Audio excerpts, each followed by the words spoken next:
अस्सलामुअलैकुम दोस्तों, SST math physics पास paper की आज हम पहली वीडियो अपलोड करते हैं। आज की वीडियो में हम मैथमेटिक्स पार्ट के क्वेश्चन नंबर 1 से क्वेश्चन नंबर 8 तक सॉल्व करेंगे।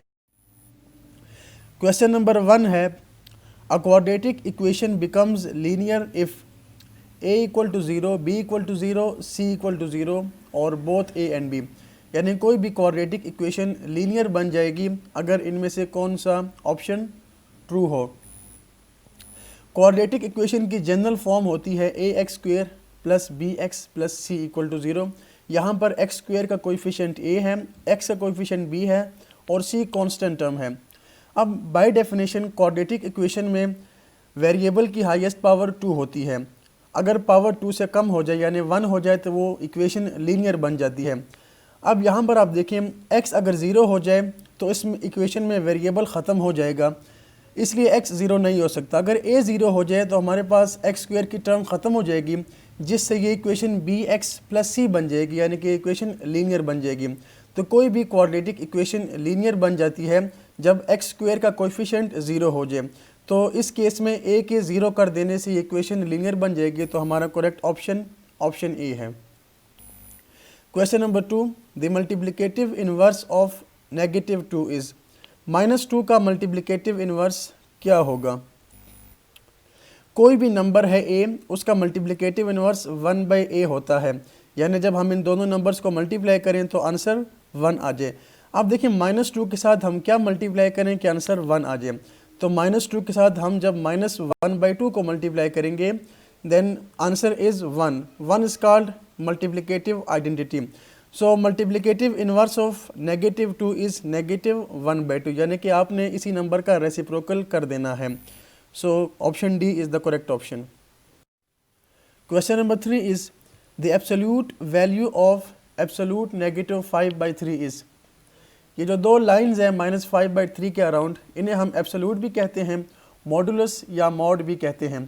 तो हमने -5/3 मॉडुलस की वैल्यू फाइंड करनी है। सबसे पहले हम समझते हैं कि एब्सोल्यूट या मॉडुलस क्या होता है। कोई भी नंबर है x का मॉडुलस x के इक्वल होगा अगर x पॉजिटिव हो, यानी कि x ग्रेटर देन 0 हो। इसी तरह x mod is equal to -x if x is less than 0 और 0 का मॉड 0 होता है।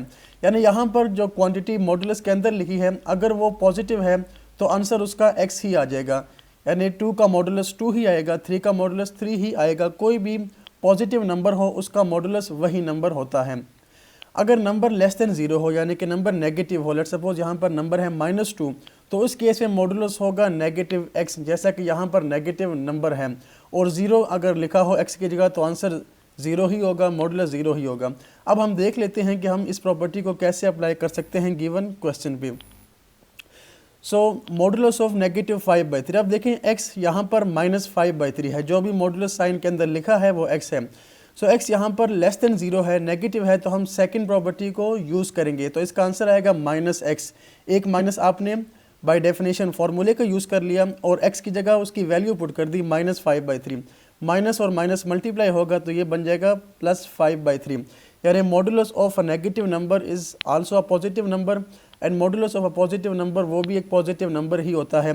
यानी कि मॉडुलस में पॉजिटिव नंबर हो या नेगेटिव नंबर हो, आंसर ग्रेटर देन 0 या ग्रेटर देन इक्वल टू 0 ही आएगा। सो इस केस में हमारे पास करेक्ट ऑप्शन बी है। वैसे मॉडुलस का कंसेप्ट कि ये मॉडुलस ग्रेटर देन 0 ही हमेशा क्यों होता है, तो इस कंसेप्ट पर मैं अलग से वीडियो बनाऊंगा, तो आप उस वीडियो को भी लाजमी से देखिएगा। क्वेश्चन नंबर 4 है, the value of argument 1 - iota square root 3 is. 1 - iota square root 3 एक कम्प्लेक्स नंबर है और हमने इस कम्प्लेक्स नंबर का आर्गूमेंट फाइंड करना है या आर्गूमेंट की वैल्यू फाइंड करनी है। आर्गूमेंट एक एंगल होता है जो कि इस complex number 1 - iota square root 3 का position vector positive x axis के साथ बनाएगा। तो वो हमने फाइंड करना है। तो सबसे पहले हमने क्या किया, सबसे पहले हमने इस नंबर को पॉइंट की फॉर्म में चेंज किया। यहाँ पर x की वैल्यू 1 है और y की वैल्यू -√3 है, इसलिए चेंज किया ताकि हमें पता चल जाए कि ये किस क्वाड्रेंट में ये पॉइंट लाए करेगा।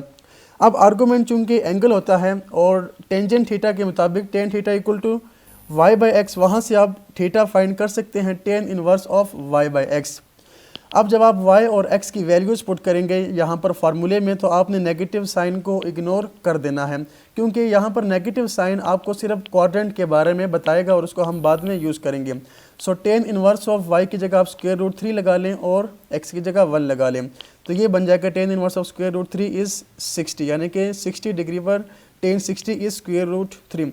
तो आर्गूमेंट निकालने का यही मेथड है कि सबसे पहले आप उसको पॉइंट में चेंज करें, ये पता लगाने के लिए कि ये कहाँ पर किस क्वाड्रेंट में लाई करेगा। उसके बाद थीटा निकाल लें tan inverse of y by x, और यहाँ पर साइन को आप इग्नोर कर दें, पॉजिटिव नेगेटिव साइन ना लगाएं।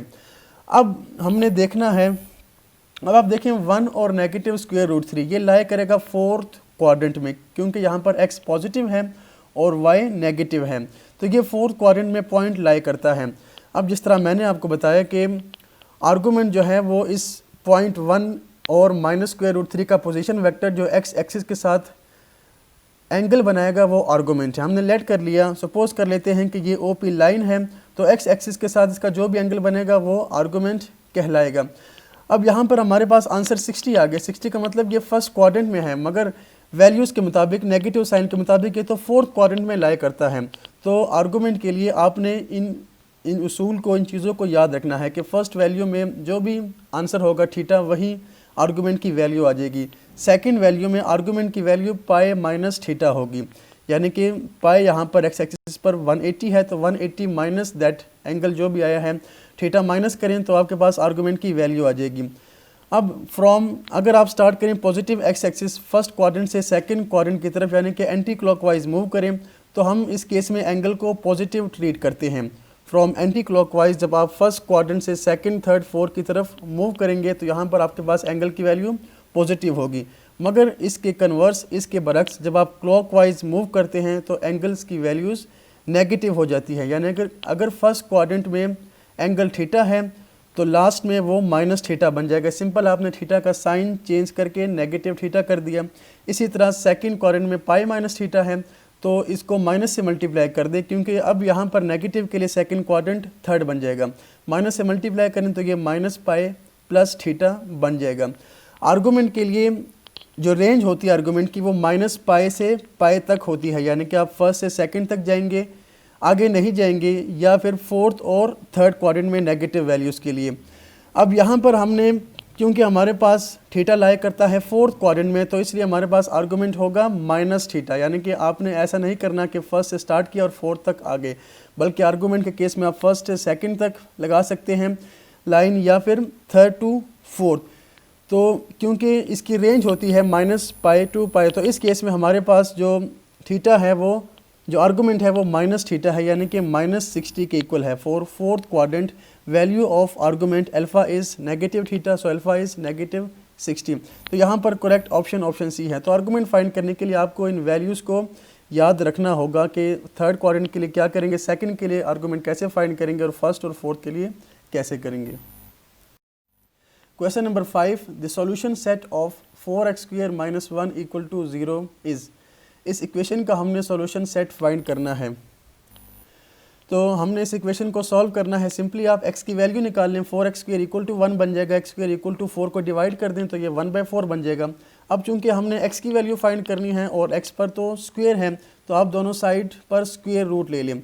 स्क्वायर रूट लेने से x का स्क्वायर कैंसिल हो जाएगा और 1 का स्क्वायर रूट 1 ही होता है, 4 का स्क्वायर रूट होता है 2, तो ये बन जाएगा x = ±1/2। अब यहाँ पर प्लस माइनस क्यों आया, तो हम इसको ज़रा समझ लेते हैं। लेट्स सपोज हमारे पास एक स्टेटमेंट है, इक्वेशन है x² = 9।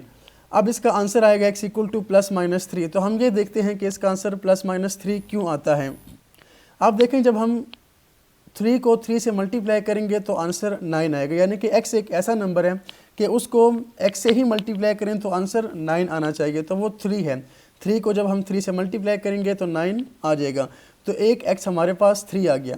इसी तरह -3 -3 को -3 से मल्टीप्लाई करें, आंसर तब भी +9 ही आता है, यानी कि 3 का स्क्वायर लें तब भी 9, -3 का स्क्वायर लें तो आंसर तब भी 9 आता है। तो इसीलिए x की दो वैल्यूज़ हो सकती हैं, +3 और -3, यानी कि x +3 भी हो सकता है और -3 भी हो सकता है, क्योंकि +3 का स्क्वायर भी 9 होता है और -3 का स्क्वायर भी 9 होता है। तो इसीलिए जब हम स्क्वायर रूट लेते हैं तो यहाँ पर हम दोनों वैल्यूज़ को कंसिडर करते हैं, प्लस को भी और माइनस को भी। तो यहाँ पर करेक्ट ऑप्शन हमारे पास ऑप्शन सी है, -1/2 and 1/2। Question number 6, which one is radical equation. हमने देखना है कि इनमें से रेडिकल इक्वेशन कौन सी है। रेडिकल इक्वेशन क्या होती है? एन इक्वेशन इन्वॉल्विंग एक्सप्रेशन और variable under the radical sign, यानी कि एक ऐसी इक्वेशन जिसमें एक्सप्रेशन या वेरिएबल्स रेडिकल साइन के अंडर आ जाएं, रेडिकल साइन के नीचे आ जाएं, तो उसे हम रेडिकल इक्वेशन कहते हैं। वेरिएबल का लफ्ज़ आपने याद रखना है, इसलिए इसको मैंने ब्रैकेट में लिख दिया है, यानी कि वेरिएबल का अंडर द रेडिकल साइन आना लाजमी है। आप अगर बी को देख लें तो t - 12 इक्वल टू √12।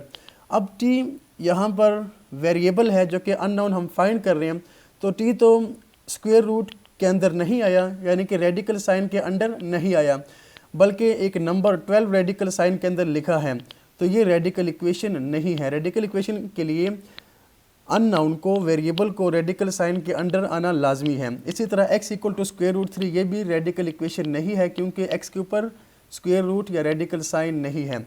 जबकि इक्वेशन नंबर ए में x under the radical sign है, या एक्सप्रेशन जो आपको गिवन है 2x + 6 वो अंडर द रेडिकल साइन है, वेरिएबल के ऊपर भी रेडिकल साइन स्क्वायर रूट मौजूद है। तो यहाँ पर सिर्फ ऑप्शन ए वो करेक्ट ऑप्शन है जो कि एक रेडिकल इक्वेशन है। Question number 7, if 3x is less than 3 and x belongs to natural number then the solution set will be. आपको एक इनइक्वालिटी गिवन है 3x इज़ लेस देन 3 और हमने चेक करना है कि अगर x नेचुरल नंबर से बिलोंग करता हो तो ये इनइक्वालिटी किन वैल्यूज़ पर सेटिस्फाई होती है। अब देखें 3x लेस देन 3, इसको हम मज़ीद सिंप्लीफाई करके लिख सकते हैं x लेस देन 1, यानी कि x एक ऐसा नेचुरल नंबर है जो कि 1 से छोटा है, 1 से लेस है। मगर नेचुरल नंबर तो 1 से स्टार्ट होते हैं, 1 से लेस तो कोई नेचुरल नंबर है ही नहीं। अगर आप इस इनइक्वालिटी में x को 1 पुट करें तो आंसर आएगा 3 इज़ लेस देन 3, जो कि रॉन्ग है। 3 तो लेस देन 3 नहीं है, जबकि 3 इक्वल टू 3 है। इसी तरह अगर आप x की जगह 2 पुट करेंगे तो ये बनेगा 6 इज़ लेस देन 3, वो भी रॉन्ग है। यानी कि ये इनइक्वालिटी x की हर वैल्यू के लिए फॉल्स है, x की हर वैल्यू के लिए गलत है अगर x नेचुरल नंबर से हो। और यहाँ से भी आप देख सकते हैं लेस देन 1 कोई नेचुरल नंबर नहीं होता, तो ये इनइक्वालिटी किसी भी नेचुरल नंबर पर ट्रू नहीं है। तो यहाँ पर सॉल्यूशन सेट हमारे पास एम्प्टी सेट बनेगा, C is the correct option. Question number 8, the relation free from u for u equal to 2/t and u equal to 1/2s is. आपको ये दो इक्वेशंस गिवन है, u equal to 2 divided by t and u equal to 1 divided by 2s, और हमने इन दोनों को free from u करना है, यानी कि u को ख़त्म करना है, एलिमिनेट करना है। अब देखें दोनों वैल्यूज़ की लेफ़्ट हैंड साइड सेम है। जब लेफ़्ट हैंड साइड सेम है तो राइट हैंड साइड को हम इक्वल रख सकते हैं, या आप ऐसा भी कर सकते हैं कि u की वैल्यू 2/t को रिप्लेस कर दें यहाँ पर सेकंड इक्वेशन में, तो हम लिख सकते हैं 2 divide by T equal to 1 divided by 2s। अब आप देख सकते हैं कि u को हमने एलिमिनेट कर दिया, u से इक्वेशन फ्री हो गई। अब आप सिंपल इसको सिंप्लीफाई करें, क्रॉस मल्टीप्लिकेशन कर दें, 2 मल्टीप्लाई बाई 2s ये बन जाएगा 4s and t multiply by 1 is t, 4s is equal to t। So here option A is the correct option. तो दोस्तों आज की वीडियो के लिए इतना ही। वीडियो को लाइक करना और चैनल को सब्सक्राइब करना मत भूलिएगा। मज़ीद क्वेश्चंस हम अगली वीडियोज़ में अपलोड करेंगे। तब तक के लिए अल्लाह हाफिज़।